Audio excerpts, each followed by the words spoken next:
I'm Marcus Richardson. And I'm Nathan Hicken. Hello, friends. We just wanted to say thank you so much to everyone who's been listening to the show. It has been a blast to hear what you guys have thought about the murder mystery so far. And because we care about you so much, we thought we'd give you an update on what's on the horizon for Aurelius Whitlock's Murder Museum. First of all, we have recorded our next exhibit, curated by Nathan, and it's called the Moonshine Exhibit. And I don't think it's hyperbole to say it's our best exhibit yet. I really enjoyed playing through it. It has some fun twists and turns, a really fun setting, and some awesome characters. So I hope y'all are as jazzed to listen to it as I was to play it. But I edit this podcast, and I will not be having a ton of time coming up because I'm getting married. So pretty exciting. Not exciting if you're a podcast fan, because I do not intend to work on this podcast during my honeymoon. I am so sorry. I know I'm obligated to each of you. Yeah. Anyway, so but worry not. We do have some things on the horizon as we wait for me to have the time to edit and give our next exhibit the attention it deserves. And Nathan, do you want to say what you're cooking up? Yes. So in slate of full murder mysteries, we have 2 tales from the Murder Museum lined up to go.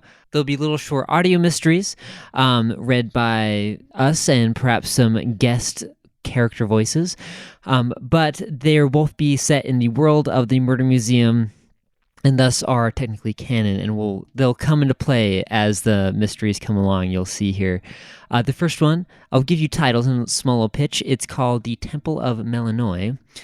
Found postcards and told through that sort of found footage narrative. The second one is called Notes from Port Erie, and similar vibes, found footage, but it's audio recordings.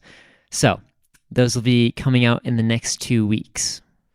Yeah, so this is our first endeavor into, well, I say these are written by Nathan, but our pre-written fiction rather than our kind of improvised along the way. You know, these are kind of audio dramas, right? Yes, and they'll fit into the arc of the Murder Museum, most of the meta mystery, what's going on. You'll recognize some characters, you'll recognize some names, and some things will be coming into play very soon, so... That's awesome. I'm super excited. And another kind of treat today, so I was actually reminded by a listener of our show, Wordy Girl, about a project that I had sort of forgotten about, which is a radio drama that I made a couple of years ago called Reverse Speak. And she mentioned that she found it, I guess, Googling our names. I don't know if you should do that, but found Reverse Speak, and it is... just kind of a mysterious radio drama. And I was like, hold on, people who listen to the Murder Museum would probably enjoy this. So we decided that we'll share it here. Yes, it's I highly recommend it. It's delightfully spooky, kind of like Firewatch with a dash of Twin Peaks. So would highly recommend. Yeah, the preface is, or the pitch is, it's 2 forest rangers in a Firewatch tower making sense of the world together. That's not a very good pitch. I don't know. Wait. Like, it's important to know it's in a Firewatch tower, but something so vague. You know what? Let's just play it. if they're listening to this part, they're gonna at least listen to the first couple seconds. Yeah, no one would stop right here. Surely a listener wouldn't pause me in the middle of this sentence. That would be rude. That would make me so sad. You should cut it right here in the middle of that sentence. It goes straight. Yeah, just make them think that they accidentally paused it when they didn't. No. Anyway, here's Reverse Speak. It's an original radio drama, and enjoy. I will see you in a couple weeks. Nathan will be around. Yes, I'll see you next week. It's been a pleasure. Here it is.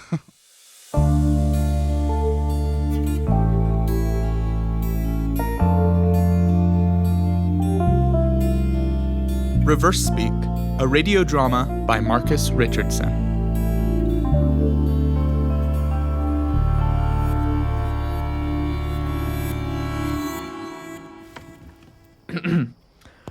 I love you. Yeah. Hui evolve. Yeah. Hui evolve. Yeah. Okay. I do not like you. We kill on who yeah. We kill ton ud yeah. Hui kill. Asa, we have 5 minutes to clean the tower. Hui kill ton ud yeah. Asa! Sorry. We have 5 minutes to clean the Ranger Tower. If that, you can see Jess hiking in from here. Oh boy. Hey Jess. Ranger Asa, put a kettle on for me, will ya? Yeah. Okay. We don't have a kettle. It's just an expression, I think. Are you gonna help? Yeah, sorry. We've known for 2 weeks Jess was visiting the day, and here we are. In a tower that smells so bad, it's a bear hazard. I'm sorry you're upset. I'm not upset! I'm just stating a fact. Okay. Was that Swedish? What? What were you speaking when I walked in? Oh, it's reverse speak. Like when you reverse the audio of something and there's a secret message in it. Oh, subliminal messages. Right, but it's actually more than that. We actually reverse speak all the time. We subconsciously speak hidden messages like about what we're really thinking laced in our day-to-day speech. Huh. And this is... A real thing. Scientists have studied it, man. For example, on a date, you might say, I had a great evening with you. But if I reverse the audio, you might actually be saying, I'm not attracted to you, and never know it. It's an automatic thing, and there are tons of documented examples of it. So what exactly were you practicing? I was saying common phrases backwards so I can recognize them if I hear them within a conversation. Okay. Follow-up question. Why? Well, usually people aren't really upfront with people like us, especially the powers that be. So if this works, I'll be able to tell what people are really thinking all the time. Have you thought about asking them? As if they'd actually tell me. I mean, don't you wish people would just say what they mean? Like, wouldn't you have preferred if Diantha had just said, I don't love you anymore? That would have saved you some trouble, right? No. No, I would not have preferred that. Well, I would have, if I were you. Also, remember this government radio signal I found, the one in code? I think they use backwards masking as one of their ciphers. I'm close to cracking it, man! You know, you once told me to tell you if you ever had gone too far. So this is me formally notifying you that this reverse speak thing is a conspiracy theory. That's just a derogatory term that people in power use to suppress legitimate inquiries and methods of explanation. Do you even hear yourself? Ever since the first secret government signal, you've been obsessed with made-up... Never mind. You said you believed me. You would have told me otherwise, right? Cal? Rangers? Come on in, Jess. Hey, boys. Gosh, that was a lovely 3-mile hike from the parking lot. The fall colors really take my breath away. Well, they would if this wasn't a pine forest. I guess green is still a color, and... Anyways, your tower looks wonderful. No kettle, then? No. Right. Well, I'll take a seat. Before I get on with business, tell me what's like in your neck of the woods. Any abnormal occurrences? Illegal camping teenagers? Sasquatch sightings? Nope, none of the above. Well, no news is good news, as they say. But you've got news for us, I guess. Yes. I'll share that in a second. First, can I chat with you, Cal? Of course. Privately. What do you need to tell him that you can't tell me? Nothing, just a standard practice. I'll talk with you individually next. Okay. So, how's it going? Good? Good. The forests of Oregon are lucky to have you watching over the trees. Like the Lorax. Have you ever read the Lorax? Yeah, I read it to my daughter. Oh, I'd forgotten you have a daughter. How is she? I don't know. I haven't gotten to see her. Yes. Sorry. Well, anyways, I wanted to separate you for a second from the other fella so I could get your honest thoughts. How is Asa doing? What do you mean? You know, how is he holding up? Happy, healthy? You two getting along? Oh, gotcha. Yeah, we're working together just fine. The only thing is, he seems paranoid sometimes. He'll rattle off these theories. It's like he lives in the internet, which is saying something, because we don't even have Wi-Fi out here. I don't know where he gets his info from, but it's a lot to take in. Yes, that tracks.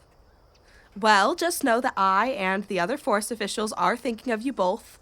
If there's any episodes to report, let me know directly. We want both of you to work hard and have fun, but I also want to make sure that you feel safe. Thanks. I'll let you know. Asa, your turn. Now you can have a few minutes to tell me how you're feeling. Thanks, but I have nothing to tell you in confidence. You had news for us? Yes, I did have some unfortunate news to share. It's about Ranger Andre. If I recall correctly, you both knew him from your previous positions. You can say the word convict. It's not a bad word, really. Of course. And I wouldn't call jail time a position. Go on, Jess. Is Andre okay? Right. Well, a few days ago, he went radio static. No word, no sightings. I checked his station and found just the empty tower. This was days ago? Yes, well, it's not the first time he's fallen off the map. It took some time to realize this wasn't just another bender. Gosh, that's terrible. I knew him pretty well in the penitentiary, and he was so excited when he got this job. I felt it was my duty to let you boys know, and I thought doing so in person would be best. I'm optimistic that we'll find him. Unfortunately, if we find that he left his perimeter or crossed state lines, well, we'll have to get his parole officer involved in that case. It's a real mystery, I'll tell you that. Well, if he disappeared on his own accord and wasn't eaten by a bear or something, I say good for him. Excuse me? I said, good for him. I bet he just found your secret government spy camps and shut them off. Whoa, Asa, there's not any... I'd say let us know if anything changes, but I doubt you'd keep us simple criminals in the loop. Well, it was good to see you both. We'll be in touch, whether you believe me or not. Thanks for coming by, Jess. What was all that? What was what? The way you talk to her. She's our boss, Asa. I decided to say what I meant. And she's not as innocent as she pretends. Why didn't we hear sooner about Andre? She explained it. They weren't sure if he was just having a rough patch. No, she's just trying to scare us. Just a cute little reminder of how close we are to being sent back to the penitentiary. They want to keep us here. All right, look. When your theories affect the way you treat other people, that's when the danger... I'm not finished! Why do you think they didn't have a felon re-enfranchisement program for us to be bus drivers or burger flippers? We're in the middle of a national forest 30 miles in every direction. We're Rapunzels, man. Locked in a tower, away from the rest of society. We're forest rangers, not prisoners. Not anymore. Not technically, but they're gonna keep us here, serving a purpose and afraid to leave because they're afraid of us leaving. Who is this they? Does every problem in your life need to have someone to blame or someone pulling the strings? When you feel like a puppet, it's at least worth considering. Why should I take life at face value? Why should we accept the explanations given to us for why we're here? That what people say is all that they mean. It's all lies and half-truths. It's all backwards. Everyone speaks in reverse all the time. Literally a schizophrenic, Asa.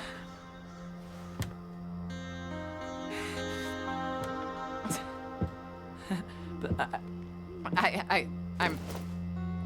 But... Where are you going? I'll apologize for you.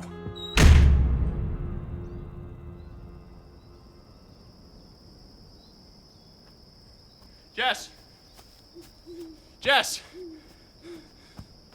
Jess! Ranger Cal! Holy cow, you're speedy. Before you got too far, I just wanted to say, I can't believe he talked to you like that. For one, I'm very grateful for this position, and I hope you know that. I mean it, and I don't believe in his conspiracies. No, I am just fine, Cal. I understand where he's coming from. It can be a tense time adjusting back into society. It's a confusing world, and everyone tries to find meaning in it somehow. And if his meaning is found in Bigfoot and UFOs, more power to him, I'd say. I guess.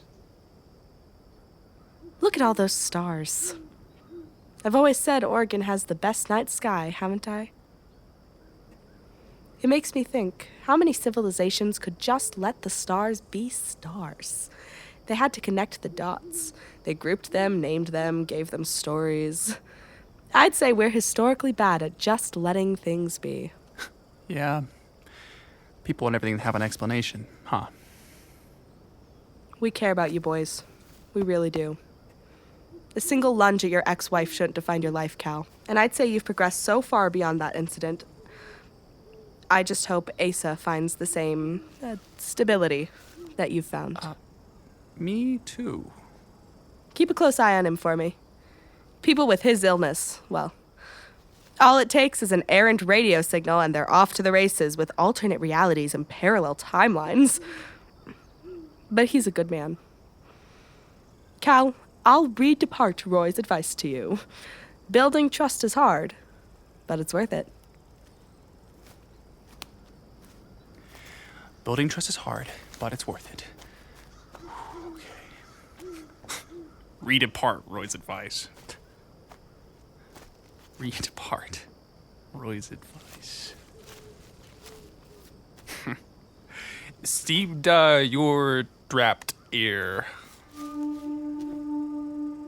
You're trapped here.